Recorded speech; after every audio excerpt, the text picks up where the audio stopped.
ጤና ይስጥልኝ እንዴት አላችሁ? ሰላም ጎሳዬ ነኝ። ለቻናሉ አዲስ ከሆናችሁ ሰብስክራይብ በማድረግ ጀምሩ። ፕሮግራሙን ከወደዳችሁት ደግሞ ላይክ እና ሼር እንድታደርጉ ይሁን። የተለያዩ እግር ኳሳዊ ጉዳዮችን የምናነሳበት የዩቲዩብ ቻናል ነው። የእግር ኳስ ወዳጆች ከሆናችሁ ይሄ ትክክለኛው ለእናንተ የሚሆን ቻናል ነው እና ያንን እንድታደርጉ በትህትና ጠይቃችኋለሁ። ስለምትሰጡኝ ጊዜ፣ ስለ አስተያየቶቻችሁ ሁሉ እጅግ አድርጌ አመሰግናለሁ። ኢንተርናሽናል ብሬክ ነው። በኢንተርናሽናል ብሬክ የብሔራዊ ቡድን ጨዋታዎችን እየተመለከትን ነው። እስከዛ ደግሞ የሊግ ረፍት ላይ ስለሆኑ ፊክስ ማድረግም ካለባቸው ቡድኖቻቸውን ይሄ 15 ቀን ጥቂት የሚሰሩበት እንደነበርም መናገር ይቻላል። በተለይ ደግሞ እንደ ሊቨርፑል ላለ ቡድን ምክንያቱም ጠብቆ የሚያቆየው ስላልነበረው ያንን ሞመንተም ማቆየት ስለማይችል ሽንፈቶችን ስለሆነ ያስተናገደው በመጨረሻ ሰዓት ለሱ በዛ ሰዓት መምጣት በጣም ጥሩ ይመስላል። ይሄ ኢንተርናሽናል ብሬክ ለቼልሲም ቢሆን በተመሳሳይ ነው። የተጫዋቾች ጉዳት ያሉበት ቡድን ነው። በውጤቱም ቢሆን ኮንሲስተንትሊ ብዙ ማሳየት ያልቻለ ግን ደግሞ ለዋንጫ ከሚፎካከሩ ቡድኖች ቅድሚያ እንግዲህ ከሚሰጣቸው 4 ቡድኖች መካከል አንዱ መሆኑን መርሳት የለብንም። አርሰናል የሊጉ መሪ ሆኖ ነው ወደ ኢንተርናሽናል ብሬክ ያቀናው። ምናልባትም የሱ ሞመንተም ነው በዛው ቢቀጥል የሚያስብል የነበረውና ለማንኛውም በዚህ የውድድር ዘመን በጣም በጥንካሬ ከሚገለጥበት ነገር አንዱ አርሰናል የተከላካይ መስመሩ እንደሆነ ይታወቃል። በ7 የፕሪሚየር ሊግ ጨዋታዎች 3 ብቻ ነው ከንሲድ ያደረገው ጎል እና ይሄ በጣም የሚደንቅ ቁጥር ነው። አርሰናል ላለፉት ዓመታት በሚኬል አርቴታ ስር ቡድን እየገነባ እንደሆነ ይታወቃል። ደግሞ የአርሰናል የኔ የሚለውም የአጫወት ስታይል አለው። ግን ደግሞ በዛ መሀል እንደዚህ አይነት እግር ኳስን ለመጫወት የሚሞክሩ ቡድኖች ብዙ ጊዜ ጎል ሲቆጠርባቸው እንመለከታለን። በሚኬል አርቴታ ስር ግን የተመለከትነው በጣም የተለየ ቡድን ነው። እንግዲህ በሱ ስር ከፈረሙ ተጫዋቾች መካከል አብዛኞቹም የተከላካይ መስመር ተጫዋቾች ናቸው ማለት ይቻላል። በዚህ የውድድር ዘመንም እንደዚሁ ከበርካታ ፈራሚዎቹ መካከል በክረምቱ ካስፈረማቸው መካከል የክሪስቲያን ሞስኬራ በብዙ የሚነሳ ነው። የ21 ዓመቱ ወጣት በድንቅ ብቃት እየተገለጠ ያለ ተጫዋች ነው። እንግዲህ ከኮሎምቢያ ወላጆች የተገኘው ሞስኬራ የተወለደው በአሊካንቴ በስፔን ደቡብ ምስራቅ ካስታብላንካ ነው። እንግዲህ ታዋቂ የቱሪስት መዳረሻ በሆነችው ከተማ ነው። በ12 ዓመቱ ነው የቫሌንሲያን አካዳሚ የተቀላቀለው። ለመጀመሪያው ቡድንም እንግዲህ የተከላካዩ ምሰሶ ሆነ። በ4 የውድድር ዘመናትም 90 ጨዋታዎችን አደረገና ብቃቱ እንግዲህ አርሰናልን አሳምኖታል። የዚህ ተጫዋች በዛ ድንቅ ብቃት መገለጥ እና ክለቡ በአጠቃላይ በክረምቱ ካወጣው ከ250 ሚሊዮን ፓውንድ በላይ የዝውውር ገንዘብ ሞስኬራ የዚህ አካል ነው። ይሄ ወጣት ተጫዋች በደማቁ ግን የታየው የሌሎቹ ዝውውር ነው። ትልልቅ ዝውውሮችን ፈጽሟል። በተለይ ደግሞ የቪክተር የኬሬሽ፣ ማርቲን ዙቢሜንዲ፣ የኤቤሬቺ ኤዘ እና የኖኒ ማድዌኬ እንዲህ ያሉ የመሳሰሉ ተጫዋቾች እንደው በእነሱ ተሸፈነ እንጂ ብዙ ትኩረት የተሰጠው ለነሱም ነው። ምክንያቱም በተለይ የቪክተር የኬሬስ አርሰናል ዋንጫ ለማጣቱ ምክንያቱ ባለፉት 3 የውድድር ዘመናት በልዩነት አይነተኛ አጥቂ ያለማግኘቱ ነው እና ይሄ ተጫዋች ያስፈልገው ነበር። የማርቲን ዙቢሜንድም ቢሆን የጆርጂኒዮ እና ፓርቴ ከክለቡ መልቀቅ ጋር ተያይዘው ይሄ ተጫዋች በጣም ወሳኝ እንደሆነ ይነገራል እና በግራ ላይ ላለበት ድክመት ደግሞ የኤቤሬቺ ኤዘ መምጣትም በጣም አሪፍ ነው። ግን አሁን ደግሞ በተለየ መልኩ እየተመለከት ነው ሴንትራል ፕሌይሜከር አድርጎ እያጫወተው ነው ያለው። የኖኒ ማድዌኬ ተጠራጣሪዎቹን በአንድ ጊዜ ጸጥ ያስባለበት ብቃት ነው ሲያሳይ የቆየው ከጉዳቱ አስቀድሞ እና እንዲህ ባሉ ተጫዋቾች እየተሸፈነ ይሁን እንጂ የሞስኬራም በጣም ትኩረት የሚሰጠው ነው። እንግዲህ የሌሎቹ ዝውውር ነው ትኩረትን ይሳበው። በንጽጽር የሞስኬራ ዝውውር የፈጠረው ደስታ በጣም ጥቂት ነበር ማለት ይቻላል። አርቴታ ግን ስለ ተጫዋቹ በጣም በቂ ግንዛቤ ነበረው። ስለዚህ ተጫዋች ስላለው ኳሊቲ በደንብ አጥብቆ ያውቅ ነበር እና ለ12 ዓመታት በአትሌቲኮ ማድሪድ የምልመላ ዲፓርትመንት የሰሩት አዲሱ ደግሞ የአርሰናል ስፖርቲንግ ዳይሬክተር አንድሪያ ቤታ መቼም አሁን አርሰናል ለምልመላዎቹ እንዴት ባለ መንገድ እየሄደ እንዳለ የእኚህ ሰው ጥንካሬ አስተዋጽኦ በብዙ የሚነገር ነው እና በዚህ በሞስኬራ ዝውውር ላይም ቁልፍ ሚና ነበራቸው እኚህ ሰው እና ጣሊያናዊው የለንደኑን ክለብ የተቀላቀሉት እንግዲህ ማርች ላይ ነበር እና ከብዙ የአርሰናል ፈራሚዎች ጀርባ ያሉ በዚህ በቅርብ ጊዜያት አንድሪያ ቤታ ናቸው ማለት ይቻላል። የሚሄዱበት ርቀት ተጫዋቾችን ለማስፈረም ደግሞ ከገንዘብ አንጻር ዋይዞ ነው እንመለከታቸዋለን እና እንዲህ ያሉ ፕሮፌሽናል ናቸው። ስለዚህ በሞስኬራም ዝውውር የእኚህ ሰው ቁልፍ ሚና በደንብ ተያይዞ የሚነሳ ነው። እንግዲህ ተጫዋቹ በቫሌንሲያ ኮንትራቱን ያለማደስ ወይም ያለማራዘም አርሰናልን የመቀላቀል ከፍተኛ ፍላጎት ነበረው። አንዳንዴ የተጫዋቾች ዝውውር የማይሳካበት ምክንያት ተጫዋቹ ፍላጎት ይኖረውና ግን ደግሞ ሻጭ ክለብ ተጫዋቹን ለመልቀቅ ፈቃደኛ አይሆንም። አንዳንዴ ደግሞ ከክለባችን እንድትወጣልን እንፈልጋለን የሚባሉም ተጫዋቾች ይኖራሉ። ከገበያ አንጻር ያው ክለቡ ገንዘብ የሚያስፈልገው ከሆነ ያንን ያደርጋሉ። ግን የሞስኬራ የተጫዋቹ ፍላጎት በብዙ ያየለበት የታየበት ነው። ቫሌንሲያ በስፔን ካሉ ትልልቅ ክለቦች መካከል አንዱ ነው። እንደውም አሁን የማይገባው ደረጃ ላይ የተገኘ ቡድን ነው ማለት ይቻላል እንጂ በቀደሙት ጊዜያት በፉክክር የሚነሳ 6 የላሊጋ ዋንጫዎችን ያነሳ ትልቅ ቡድን እንደሆነ ይታወቃልና ይሄንን የተከላካዩ መስመር ምሰሶ ነው ያልነውን ወጣቱን ተጫዋች ባያጣው ነበር የሚመርጠው እና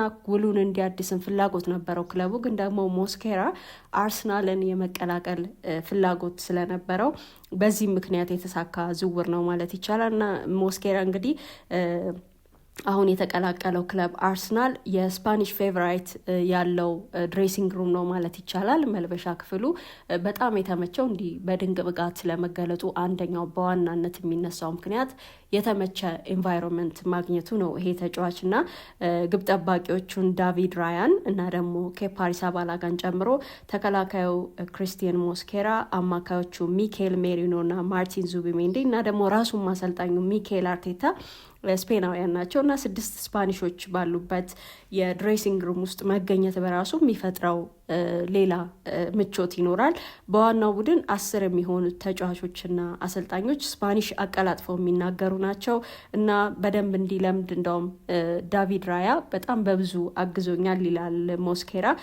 ኦገስት ላይ እንግዲህ አርሰናል ሊቨርፑልን በገጠመበት ጨዋታ ዊሊያም ሳሊባ ገና በ5 ደቂቃዎች ውስጥ የገጠመው ጉዳት ይታወሳል እና ያ ምክንያት ነበር እንግዲህ ሞስኬራ በቶፕ ፍላይት በትልቅ ደረጃ ለመጫወት ያበቃውን እድል ያገኘው በአርሰናል መለያ እና በዛ ጨዋታ ላይ ያሳየው ድንቅ ብቃት የሚታወስ ነው። የነበረው እርጋታ በጣም የሚደንቅ ነው። እንዳው ከሌሎች ክለቦች ጋር ባይሆን ወይም ደግሞ ከሌሎች ክለቦች ጋር የምንመለከተው ቢሆን ምናልባት የጨዋታውን ኢንቴንሲቲ የምታውቁት ነው። ፕሬሸሩንም ያው የሚታወቅ ነው። ከክለብ ከቡድን ይለያያል እና እንደ ሊቨርፑል ካለ የአምናው ቻምፒየን ደግሞ የዚህ የውድድር ዘመን በጣም ትልልቅ ፈራሚዎች ያሉት ጥራት ያላቸው የፊት መስመር ተጫዋቾች ያሉትን ሊቨርፑልን አንፊልድ ላይ በገጠመበት ጨዋታ የሞስኬራን ብቃት ከተመለከታችሁ በጣም የሚደንቅ ነበርና ከዚህ በተሻለ በምን ሊፈተን ይችላል ይሄ ተጫዋች?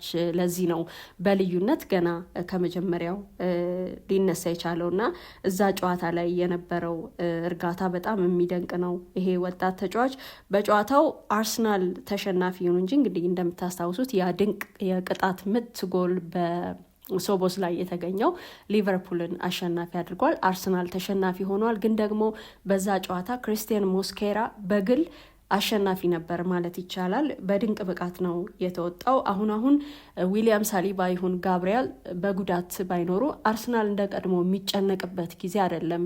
ይሄ ተከላካይ በጣም በጥሩ መንገድ የተገለጠ ነው። ደግሞ ከሁለቱም የወሰዳቸው ነገሮች እንዳሉ ይታወቃል። ከጋብሪያልም ደግሞ ከሳሊባም እና የሁለቱ ሚክስ ነው ይሄ ተጫዋች ገና በቡድኑም በብዙ የሚያድግ ነውና እዛ ጨዋታ ላይ የነበረው አስተዋጽኦም በጣም የሚደንቅ ነው።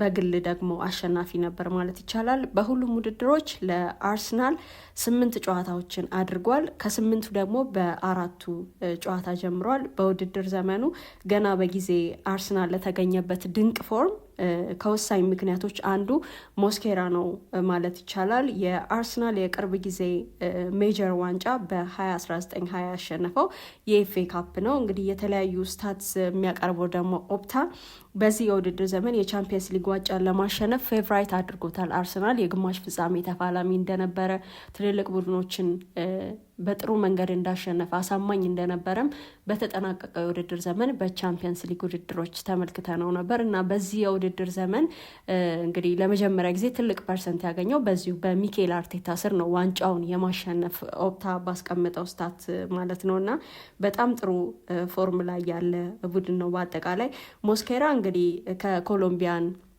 ወላጆች የተገኘ ነው እና አሁንም ኮሎምቢያን የመወከል አማራጭ አለው። የሉዊስ ዴላ ፎንቴንን ቡድን የመቀላቀል እድልም አለው። ገና በዩዝ ሌቨል ስለሆነ እየተጫወተ ያለው ለስፔን ያ እድል አሁንም ድረስ አለው። የሪያል ማድሪዱ ዲን ሃውሰን እና የአትሌቲኮ ሮብን ላኖርመርድ እንዲሁ ደግሞ የባርሴሎናው የ18 ዓመት ወጣት ፓው ኩባርሲ ሴንተር ባክ ላይ ጠንካራ አማራጮች ናቸው በስፔን ብሔራዊ ቡድን እና አሁንም ድረስ ኮሎምቢያን ወይም ደግሞ ስፔንን የመምረጥ እድል ያለው ተጫዋች ነው። በአርሰናል ከሁለቱ የበለጸጉት ሴንተር ባክስ ከነሱ ጋር ነው እንግዲህ ለቦታው እየተፎካከረ የሚገኘው ከሳሊባና ጋብሪያል ጋር። እነዚህ ሁለት ተጫዋቾች የፈጠሩት ኬሚስትሪ ይታወቃል። እንግዲህ ለአርሰናል የተከላካይ መስመር እንዲህ በጥንካሬ መገለጥ ስለ ሁለቱ ብዙ ማንሳት ይቻላል። በመከላከሉ ብቻ ሳይሆን ደግሞ ጋብሪያል የቆሙ ኳሶችንም ሲያስቆጥር የተመለከትንበት ነው እና አንዱ ያለ አንዱ ለሌላ ጊዜ ቢሆን በጣም የሚያስጨንቅ ነበረ አንዳቸው ጉዳት ሲገጥማቸው። አሁን ግን በዚህ ቡድን ውስጥ እንደ ክሪስቲያን ሞስኬራ ያለ ፈራሚ ያለ በክረምቱ የተቀላቀለና በፊቱ መጠን ያን ያህል አሳሳቢ ላይሆን ይችላል። ከነዚህ ተጫዋቾች ጋር ነው የሚፎካከረው። ፒየሮ ኢንካፔም እዚህ ቡድን ውስጥ እንዳለ መርሳት የለብንም እና አርሰናል በዚህ የውድድር ዘመን ጥንካሬው ላይ ጥንካሬ ጨምሮ ነው የመጣው እንጂ አስቀድሞም ቢሆን በመከላከሉ በጣም ጥሩ ነገር ላይ እንዳለ ባለፉት የውድድር ዘመናት ሚኬል አርቴታ በነበረው ፕሮሰስ ውስጥ ስላለው ጥንካሬ ካነሳን አንደኛው ስለ ተከላካይ መስመሩ ማንሳት ይቻላል እና ደግሞ አሁን በዚህ የዝውውር መስኮት ያመጣው እንደ ሞስኬራ ያለ ወጣት ተጫዋች ምን እያደረገ እንዳለ በትልቅ ጨዋታዎች በምን መጠን እንደተገለጠም እየተመለከትንበት ነበር እና ይሄ ተጫዋች እንግዲህ በብዙ የተጠቀመበት ነው። ደግሞ ክለቡም በብዙ የሚጠቀምበት ነው። የወደፊቱም ደግሞ ትልቁ ተጫዋች እንደሚሆን ማሰብ ይቻላል። በዚህ የውድድር ዘመን ለአርሰናል ያው እንደሚታወቀው ስኬት ዋንጫ ዲሊቨር ማድረግ ነው። የፕሪሚየር ሊግ ይሁን የቻምፒየንስ ሊግ ዋንጫ ማንሳት በእነዚህ በትልልቅ ዋንጫዎች ነው የሚለካው። ዘንድሮ አርሰናል እነዛ የፕሮሰስ አመታት ተጠናቋል። ያ ሂደት አብቅቷል። አሁን እንግዲህ የመጨረሻው ኤንድ ፕሮዳክት የሚታይበት ጊዜ ነው። አውትካሙ ምንድን ነው የሚለው ነው ከዚህ በኋላ ለማየት የሚያጓጓው እንጂ በሚኬል አርቴታ ስር ይሄ ቡድን በብዙ እንደተገነባ ተመልክተናል እና እንዲህ ያሉ ፈራሚዎች አሁን እንግዲህ ለቡድኑ የሚፈጥሩትን አስተዋጽኦ እንመለከታለን። ገና 7ኛ ሳምንት ላይ ነበር የቆም ነው። እንግዲህ ይቀጥላል ፕሪሚየር ሊጉ። በ7 ጨዋታዎች የተመለከትናቸው ነገሮች አሉ። ገና ቀሪ 31 ሳምንታት ይኖሩናል እና አዳዲስ ፈራሚዎቹም ደግሞ እንደ ቪክተር የኬሬስ ያለ ተጫዋች ጎሎችን እንዲያስቆጥር ደጋፊን በጉጉት የሚጠብቀው አንደኛው ነገር እሱ ነው። አርሰናል በዚህ የውድድር ዘመን እና ባለፉትም ማለት ይቻላል በተለይ እንደምንመለከተው በቀደመው ጊዜ ተገማች ነበር ይሄ ቡድን። ጎል አስቆጣሪዎቹ ማን እንደሆኑ ይታወቃል። ከዛ በኋላ ግን ይሄ ቡድን አሁን ተገማች አይደለም። ከተለያዩ አቅጣጫዎች ነው ጎሎቹን እያገኘ ያለው። እንደውም ስለ ሌላኛው ስፔናዊ ሜሪኖ ስናነሳ በስፔን ብሔራዊ ቡድን አሁንም ጎሎችን እያስቆጠረ ነው ያለው። ካልተሳሳትኩ እንግዲህ በ6 ጨዋታዎች 5 ጎሎች ላይ የደረሰ ተጫዋች ነው። እንደውም ከአማካይ ይልቅ በአጥቂ መስመር ሲጫወት በጣም ውጤታማ የሆነ ተጫዋች ነው። ከዚህ ተጫዋች ጎሎች ያገኛል አርሰናል። እንዲሁ ደግሞ በቀደመው ጊዜ ያንን የቀኝ መስመር ተገማች እንደነበር የምታውቁት ነው። ቤን ዋይት፣ ማርቲን ኦዴጋርድ እና ቡካዮ ሳካ ያሉበት የቀኝ መስመር እንግዲህ አሁን ከዛ ወጣ ብሎ በእርግጥ ኦዴጋርድ በዚህ የውድድር ዘመን ጉዳቶች እያስቸገሩት ነው እንጂ እንደውም ባለፉት 2 ጨዋታዎች ከጉዳቱ በፊት በነበሩ ወደ ቀድሞ ብቃቱ እየተመለሰ ያለ ሁሉ ይመስል ነበር ይሄ ተጫዋች እና ግን ከዛም ወጣ ብሎ አሁን ጎሎችን ከተለያዩ ተጫዋቾች እያገኘ ነው። ከሃቫርትዝ ከጉዳቱ አገግሞ በመጣ ጊዜ ደግሞ ሌላኛው የጎል ምንጭ መሆን የሚችል ተጫዋች እንደሆነ አያይዘን ማንሳት እንችላለን እና በዚህ የውድድር ዘመን በጥንካሬ ደግሞ በብዙ ጨምሮ የመጣውን አርሰናልን እየተመለከት ነው። ከዚህ በኋላ በሚኖሩ ጨዋታዎችስ ምን እንመለከታለን? ያንን እናያለን። አሁን በደረጃ ሰንጠረዡ መሪ ነው፣ ግን የነጥብ ልዩነቱ ብዙ አይደለም። በንጽጽር የአርሰናል ከዚህ በኋላ ያሉ ፊክስቸሮች ከሊቨርፑል ይልቅ የአርሰናል ቀለል ያለ ነው እና እነዛን ፊክስቸሮች እያየን ከጨዋታ በፊትና በኋላ ያሉ ጉዳዮችንም እንዳንስሳለን። ለቻናሉ አዲስ ከሆናችሁ ሰብስክራይብ ማድረግ እንዳትረሱ፣ ላይክ እና ሼርም እንድታደርጉ ይሁን። እናንተ ላይክ ባረጋችሁ ቁጥር ሌሎች የእግር ኳስ ወዳጆች ጋር ይደርሳልና ያንን እንድታደርጉ ይሁን። አመሰግናለሁ።